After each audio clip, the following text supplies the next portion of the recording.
สวัสดีครับ Greeting from Bangkok Kasit Piromya once again during the last few days of the month of August 2025, and I would like to touch a bit on my perception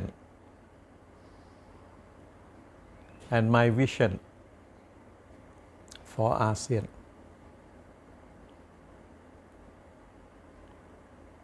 How and where should ASEAN exist or place itself in the world happenings of today? For whatever ASEAN need to do or to deal with the various countries, organizations, and the international community, the most fundamental prerequisite is for ASEAN to really have a unity and a common sense of purpose altogether. Without unity and a more unified position in the world at large, ASEAN would not be a force to be reckoned with, and ASEAN would open the possibility of external intervention, interference into the internal affairs of ASEAN, or even for ASEAN to become under the influence or under the sphere of influence of any one particular country or a group of countries and so on. ASEAN needs to be independent and self-reliant. ASEAN needs to maintain its strength and dignity by being the master of its own destination. But to do so, ASEAN must first have unity within itself. And to have unity, the ASEAN leaders must get together in a continuous basis, both at the levels of the head of government, the Sultan, President, Prime Minister, kings, and so on. At that one level, the level of the heads of government. Then the second level definitely would be the level of the foreign ministers. The two levels need to be constantly in touch in order to take stock of the ASEAN position in the world at large and the ASEAN stage of internal development, and to not only to take stock but to constantly find policy measures to improve the functions and the operation of the ASEAN as a whole and in the respective member state of the ASEAN community. Of late, or for the past few years, ASEAN's position in the world at large seems to be residing in the retreat. ASEAN is not here and there, not on the international radar screen, and ASEAN is perceived to have a lot of internal differences. The togetherness of ASEAN, the unity within the ASEAN community is not here and there.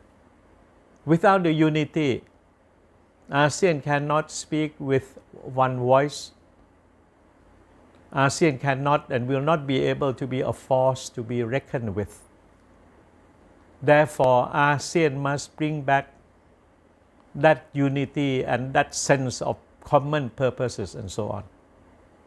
And it's for the ASEAN leaders at the heads of state and as well as the heads of government, executive branch, and especially at the level of the foreign ministers to work together constantly in order to forge a common front, to come out with a unified set of policy measures to strengthen ASEAN from within and to strengthen ASEAN position in the world at large.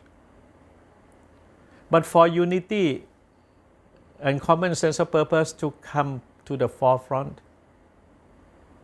there must be a sort of a common mindset, ways of thinking and doing things. And in that sense, ASEAN cannot continue to go on when its various member states have different political system. Brunei is still an absolute kingdom. Singapore is more or less a one-party system. Cambodia is a family-controlled entity. Myanmar is in a civil war situation. Thailand jumps between the likelihood of military intervention in politics and a weak democratization process. So you look around, ASEAN has different political systems. With different political systems, outlook, ideology, it would be very difficult to speak with one voice or to come together. And I think democracy for all the ASEAN members should provide a common basis to work together and to move ahead together. So it is imperative from my point of view that democracy should be the name of the game for each of the ASEAN member states and for ASEAN community as a whole. We have to start from the basis of democratic context. The other point is that in view of so much of the big power rivalry around the world at large, there has always been pressure and question which side ASEAN would take. Would it go for the United States and the G7 groups of countries? Or would it go for the combined Russia-China-led direction of a more practical, authoritarian way of management of the country? From my point of view, ASEAN need not to take side, need not to be in anyone's camp, need not to be under any sphere of influence of any one particular country or group of countries.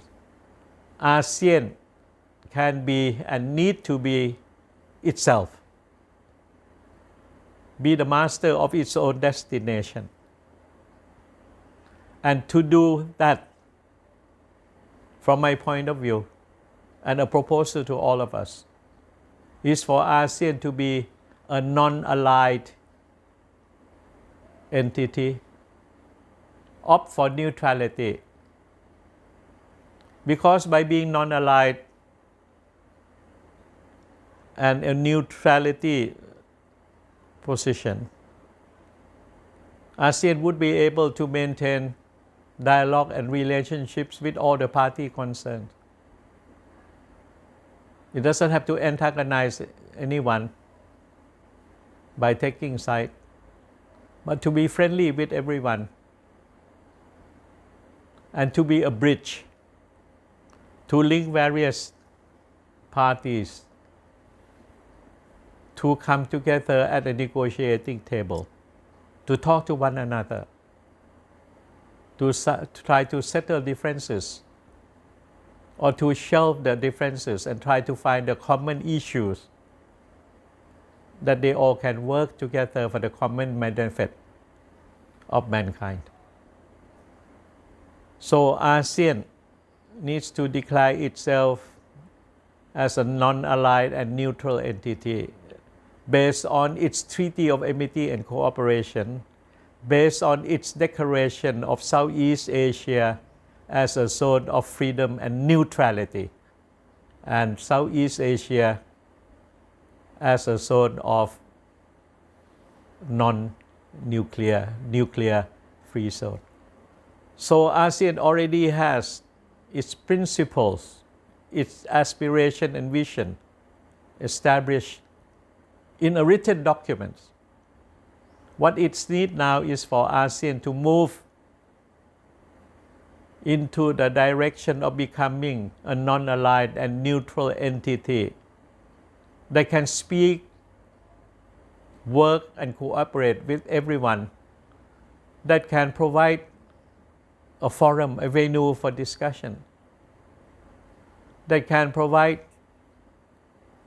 a thinking or a mindset on moderation and harmony, the togetherness of the mankind.